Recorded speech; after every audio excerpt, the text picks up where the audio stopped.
Hey everyone, welcome to the VSM Real Estate Podcast. This is your host, André Anderson. We're here getting close to massively successful people and players in the Twin Cities real estate market. Today we have Jamie Smith on our podcast, longtime VSM member, and actually along with the creation of VSM. Isn't that correct? That's right. That's right. Yeah, way back in the day. Way back in the day. Yeah, I actually just learned that you were like the broker when VSM Real Estate started, just like yesterday. I heard that. Yeah, it was actually an interesting story. So I originally got into real estate in 2004. It was my first job, career, right out of college.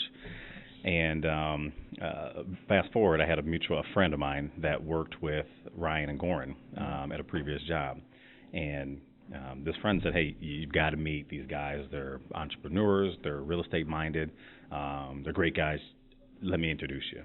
So ended up meeting Ryan and Gorin, hit it off, and at this time, VSM, as a property management company, was in his first year or two. I think Gorin was full time. Ryan was still working at another job and working on the business part time. Well, he had two full time jobs at that point. Yeah. At that point, as you say, real estate's always full time.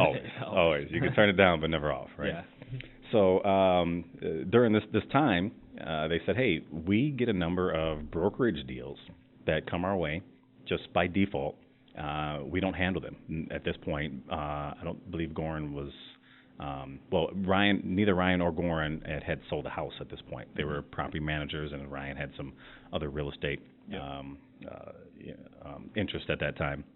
But neither of them have done a residential brokerage transaction. So they said, hey, how about we refer you some of our residential deals? I said, okay, that'd be great. And so I think we did, half a dozen deals. Oh, wow. And they liked the way that I operated. Yeah. Everything went smoothly. The clients gave, decent reviews or good reviews from my service. So Ryan and Gorin both approached me and said, hey, we can see the market is turning, and we can see the value in having a brokerage component of VSM, the management company. Would you come on and help us create and start VSM brokerage? And at this point, I'd already obtained a brokerage license. I'd been in the business for about 8 years full time at this point, and had already managed and or operated my own small brokerages at that point. So I had some experience in the arena, obviously as an agent, but then both running and then being the broker of a brokerage. And so I did that, came on over to VSM, and I was the first agent, sold the first house under VSM Real Estate, and we started implementing some procedures and processes to get the brokerage underway, and now it's grown to what it is today. The rest is history. The rest is history, as they say. I like it. Yeah, so you actually did, there was that brief period of time where you were maybe working for other brokerages, or you said you had a couple other small ones. Maybe we could kind of go back into, you said that when you graduated college you wanted to get into real estate right away. What's kind of the build-up for that, and why your decision was to get into real estate? Good question. So I went to Augsburg University, and I went to be a teacher, professor. My degree is actually in history education, of all things. Yeah. You can see there's a huge correlation. Yeah. Is it coming together for you yet? Yeah, it is. So went to school to be a history professor, and got towards the end of my studies and just realized, in order to be a professor, you have to go to school to get your master's degree or your doctorate. And at this point, money was an issue. Sorry. It's the blue straw. It's the blue straw. It's the blue straw. Those chemicals. So at this point, I decided, it's not really that much of my passion where I want to continue to another 2 years of school. By the way, private school education is not cheap. So I just wanted to get out in the workforce and start working. Didn't know what I was going to do. So I started taking some career aptitude tests. And, this is a sidebar. I think it's really important for everybody, no matter what profession you're in, to have an idea of who you are. We all think we know, but there are some really good, quick tools, especially online nowadays, where you can see what your strengths are, what your weaknesses are, what type of interactions you like with, coworkers, customers, even in your personal life with your family and friends. And learning those things I think can help you For sure. fine tune and grow those relationships. But getting back on track, so real estate was one of the things that came up on the list of possible careers that I would enjoy. With the flexibility in the hours, being social, being around people, having the my success tied directly towards the effort that I put in. All those things are very appealing to me. But at this point, it never sold anything at that point in my life. So I said, you know what? This is something I want to pursue. So I started talking to some folks. Found out I had an uncle, second, third uncle who had been in real estate. Met with him, heard great things about real estate from him. And then at the time, my college job was I was a coach at a middle school that fed into the high school that I went to. And I was coaching track, girls and boys track. And my coach, my coworker that I was working with at the time, I said, hey, you know what? I'm not going to teach. And she's kind of disappointed, She's like, oh, I think you would have been a great teacher. I said, I want to go into real estate. And she says, wow, no way. You know what? My brother-in-law is this huge real estate agent. He's bringing in a new company to town called Keller Williams. I know he's looking to hire agents. I'm going to hook you up. I don't know exactly what he does, but I know he makes a lot of money, and he likes what he does, and you'd be good at it. So she hooked me up with her brother-in-law, who was a mega agent at the time, and was one of the part of the ownership group that brought the first Keller Williams franchise to Minnesota. And I ended up working on I graduated from college in May of 2004, and was fully licensed and full-time in real estate in June of 2004. Quick turnover. Quick turnover. Yep. I mean, that was my job, and did that full-time right out of school. That's awesome. Yeah. Gained a lot of experience, and love it to this day.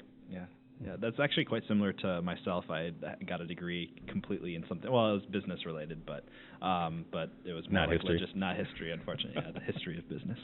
There you go. Yeah. But I decided to get into real estate, kind of a different offshoot kind of a thing as well. So, I think it just attracts certain people, and like people that like to be sociable and, all that kind of stuff. You mentioned that you took kind of like a personality test or like a strengths test. Yes. Which one was that? This is something that they had at the career. Okay. Yeah, the Help career you with services. resumes and something like that. And to be quite honest, this was 15 years ago, so dating myself there a little bit. But there's a lot more accessible tools for sure available to people now. Yeah, true. One of them I know is always recommended to me was DISC, and yes. I took it last year, and that one I thought was really great because it showed you where your strengths and weaknesses are, like when you're naturally yourself, and then also when you're under stress or being like quote unquote observed by somebody, right. So you feel you have to act a certain way, right? And it kind of like helps you move back to where your strengths lie in a situation that you might feel stressed out or you're out of your environment or something like that.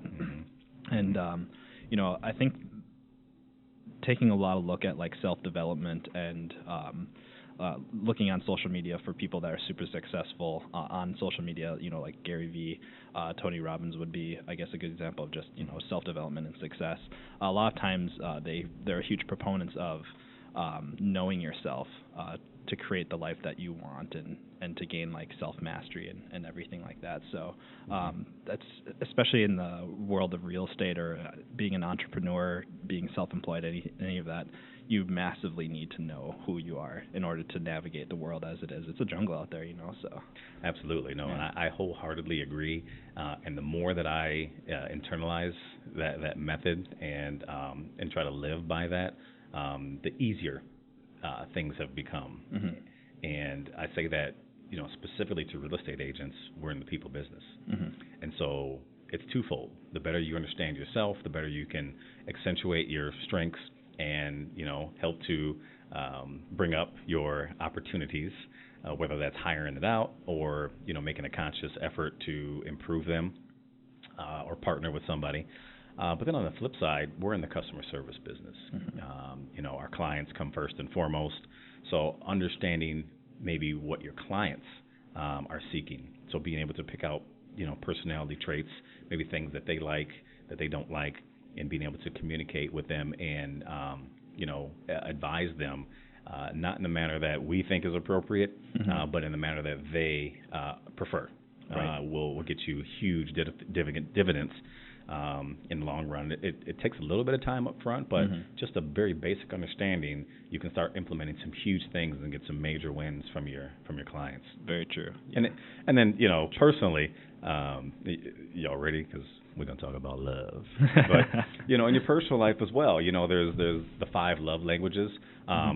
Things like that I think are very fascinating and interesting because, again, and it all correlates, right? Business, personal, with coworkers, clients, friends, families, whatever the case may be. We all think that everybody wants to receive things the way that we like to receive things. So whether it's information, whether it's love, whether it's critiques, direction, whatever the case may be, we all think, well, this is the way that I would like it to be communicated to me, so I'm going to project it on the others, and that is wrong. Yeah, that is wrong. So I think the better you can understand how different people are, and not that people fit in every category, but if you can just acknowledge and see a few things, a few general trends, it'll help tremendously. It has for me.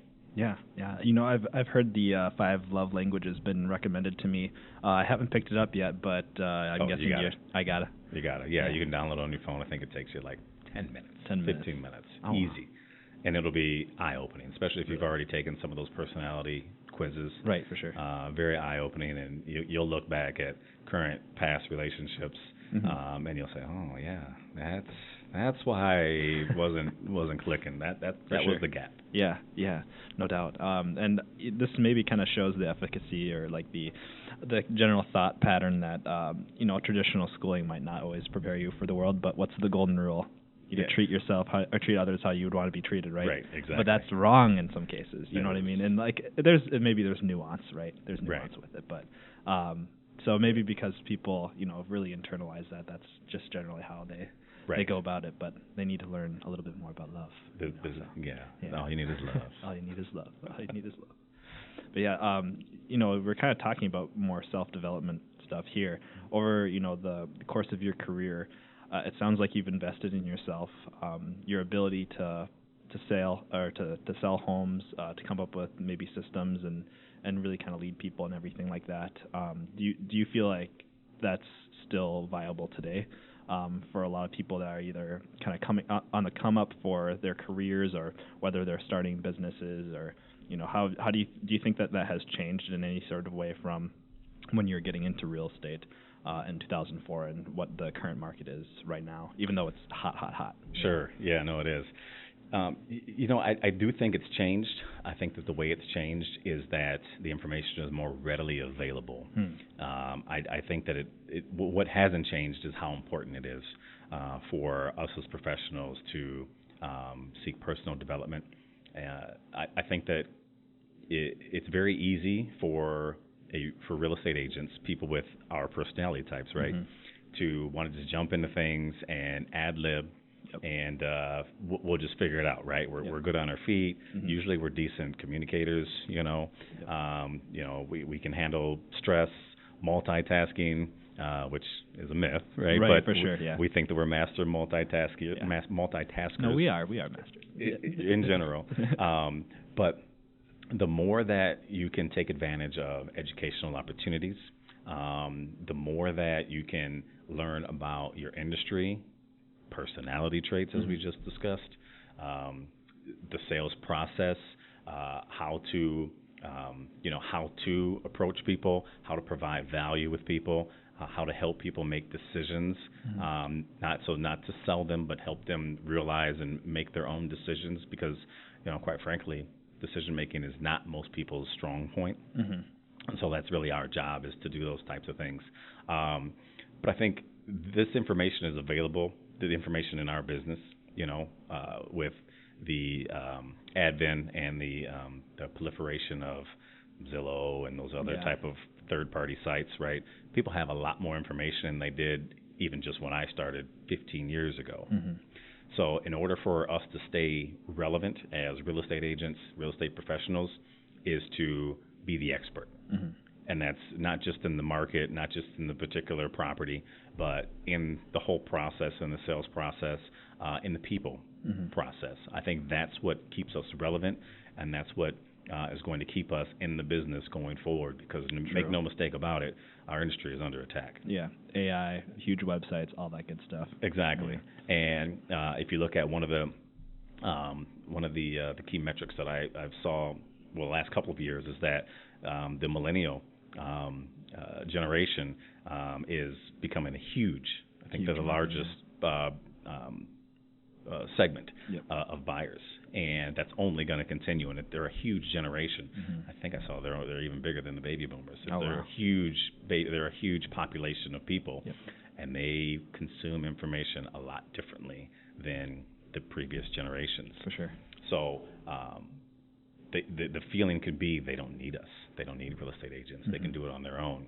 However, if we can stay professional, ahead of the game with staying up to the minute with all of our knowledge, market knowledge, and how to help people through this process, I think that'll help us stay relevant and stay in the game. Right. True. Yeah. So just keep being people-centered and people-focused, and grow those relationships, and exactly. Should be good. Yeah. Exactly, because the computer can't do that. Yeah. Exactly. That's where we come. Not yet, at least. Not yet. I've heard some pretty crazy stuff that are like, yeah, they will be able to. Like in 10, 20 years or whatever. Yeah. I'm like, we'll cross that bridge when it comes. Yeah. Exactly. Yeah. So I know that right now, you kind of got into real estate right out of college, and we both kind of agree that real estate's a full-time thing, but it's not necessarily also the only full-time thing you do. You also firefight. Is that correct? Yeah. Yeah. Just saving babies and kittens and all that good stuff. Yeah, all the above, both equally important, by the way. Yes. So in 2010, I applied for the St. Paul Fire Department, which is a full-time career department. And in 2012, that's when I came over to start VSM Real Estate, the brokerage. And things were going great, by the way. 2012, the market was picking up. Sales were through the roof. I was having one of my best quarters.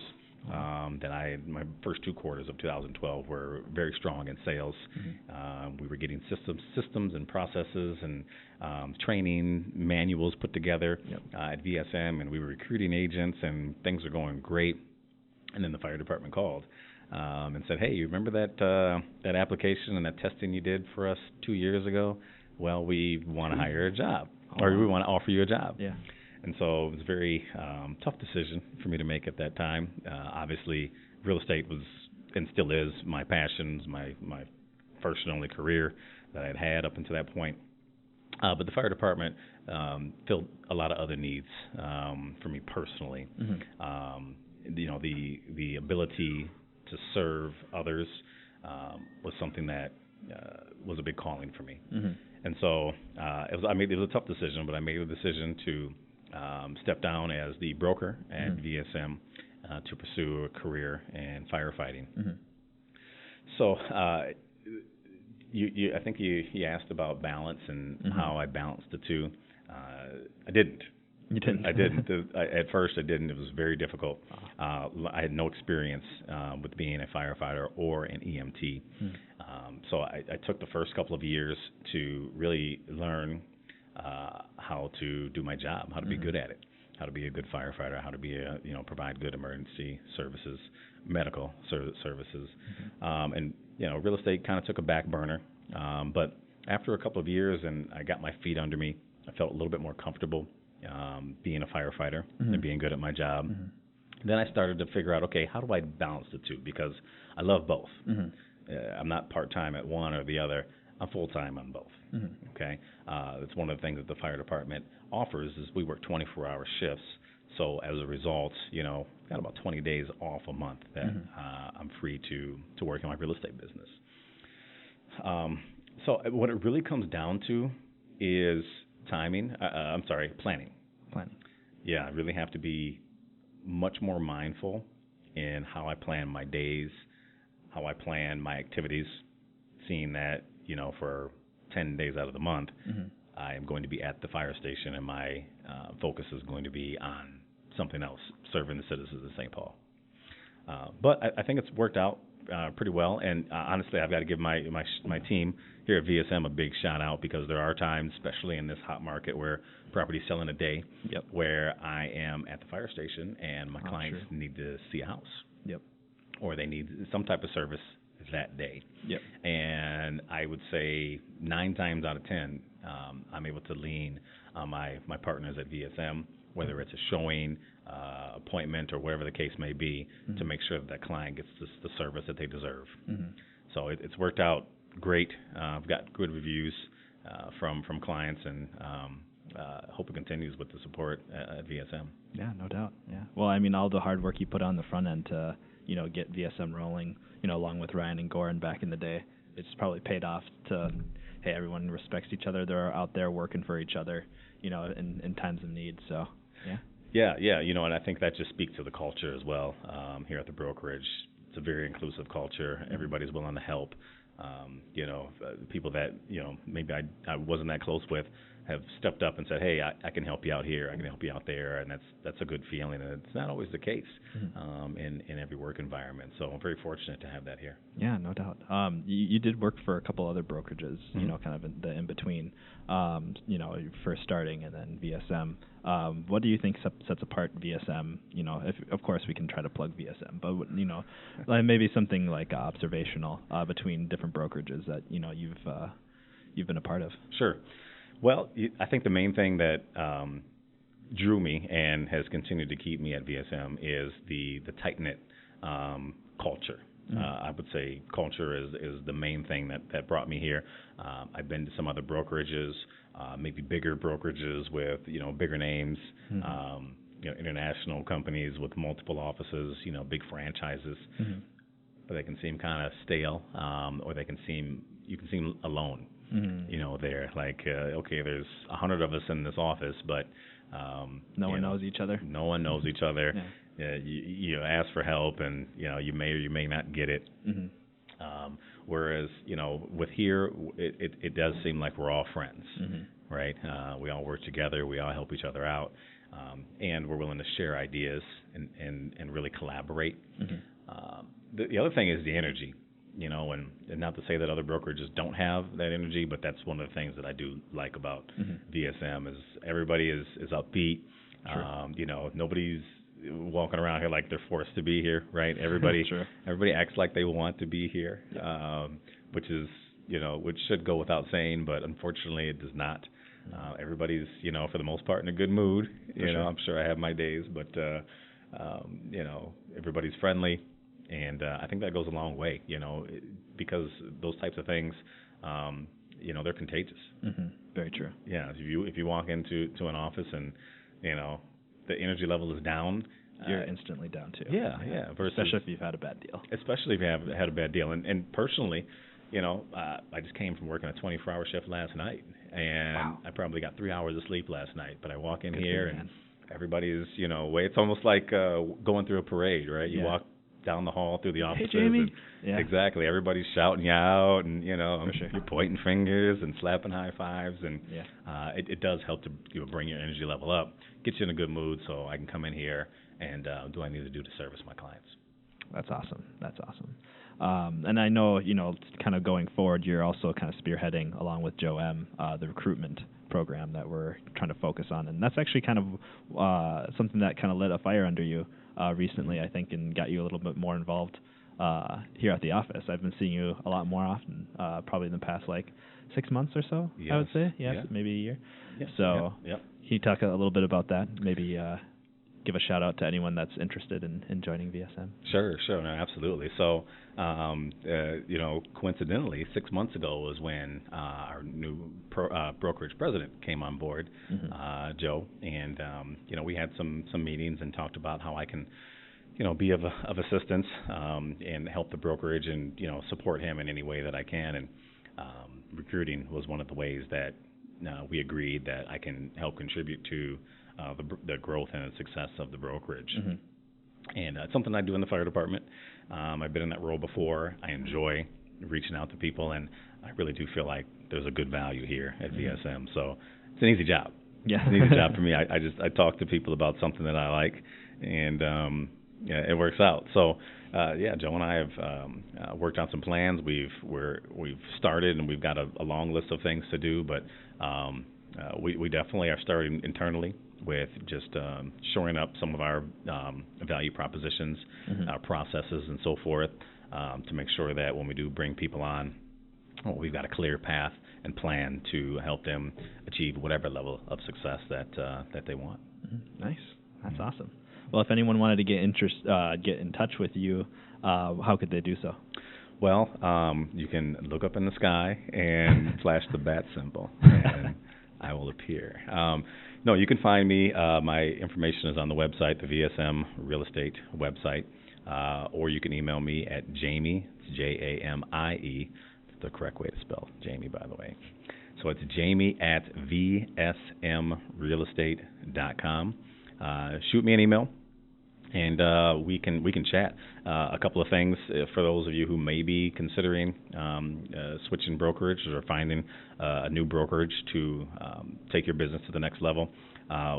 If you're interested in investing yourself, working with investors, or just learning about the investment world in real estate, whether that be residential, commercial, or property management, I think that we have a unique value proposition. There's very few brokerages that can offer that expertise. Many can say they work with investors, but we really do work with investors. That's what we do.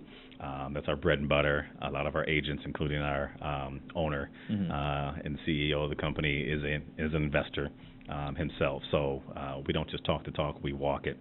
So that is something that I think we can offer above, the lion's share of brokers out there. And then additionally, if you want to be a regular old agent who helps people buy and sell, like myself and the president, Joe, we have a lot of experience, a lot of transactions under our belt with being agents who help people achieve their dreams in real estate. So I think we've got it covered from all bases. And again, not just in theory, not just, I help investors buy or sell a couple of properties. We've got people here that doing it every day. That do it every day. That own 10s, 20s, 50 properties themselves. That do flip properties. That build properties. That acquire and deal in the commercial market. And then again, we've been doing property management at a very high level for a long time. So true. I feel like we got it all here. We do. Yeah. There's nothing we can't do. I don't. There isn't anything that we can't do. So come on board if you're interested. Contact Jamie. Yeah. We'll meet. We'll have lunch, and you can buy me lunch, and we'll talk about it. Exactly. But if you do, don't choke on your coffee like I did earlier in this podcast. Yeah. Sorry, everyone, for the coughs. The straw's supposed to be blue. Yeah, it's supposed to be blue, I think. Yeah. So, well, thank you everybody for tuning in. If you want to get in contact with Jamie, you know how. Thank you for listening.